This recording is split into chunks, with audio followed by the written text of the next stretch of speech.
अब रुख करते हैं गुजरात का, जहां ज़िली इंतज़ामिया के ज़ेर एहतमाम सैलाबी सूरत हाल से निमटने के लिए रेस्क्यू एंड रिलीफ की तैयारियों का जायज़ा लेने के लिए रेस्क्यू मशकों का इनेकाद किया गया, जिसमें रेस्क्यू 1112, सिविल डिफेंस, महकमा हेल्थ, महकमा एजुकेशन और महकमा लाइफ स्टाइल की टीमों ने शिरकत की।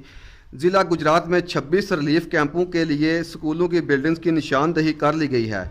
इन मशकों का मकसद तमाम महकमों की तैयारियों का जायज़ा लेना है। इस मौका पर गुजरात की ज़िली इंतज़ामिया की जानब से रेस्क्यू 1112, सिविल डिफेंस, महकमा हेल्थ, एजुकेशन और लाइफ स्टाइल समेत मीडिया से ताल्लुक़ रखने वाली मुख्तलिफ शख्सियात को तारीफ़ी सर्टिफिकेट भी दिए गए। इस मौका पर DCO गुजरात ने मीडिया से गुफ्तगू करते हुए कहा के दरमियान जो है 56 किलोमीटर का फासला है, जो कि डिस्ट्रिक्ट गुजरात में है।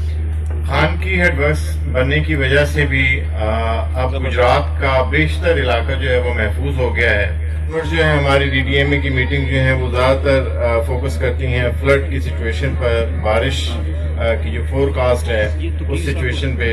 अभी भी रिसेंटली एक फोरकास्ट आई हुई है, 2 जून तक बारिश की फोरकास्ट है। लेकिन पता है कि हम 2 दरियाओं के दरमियान में हैं, दरियाए चनाब और झेलम, और हिस्टोरिकली भी यहाँ पर उसके बाद से डिस्ट्रिक्ट एडमिनिस्ट्रेशन के लोग, rescue 1122, health department specially front line पे काम कर रहे हैं और आपके सामने है।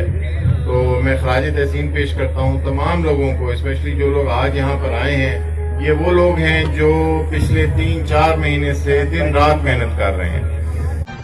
हर लम्हा हर खबर शान से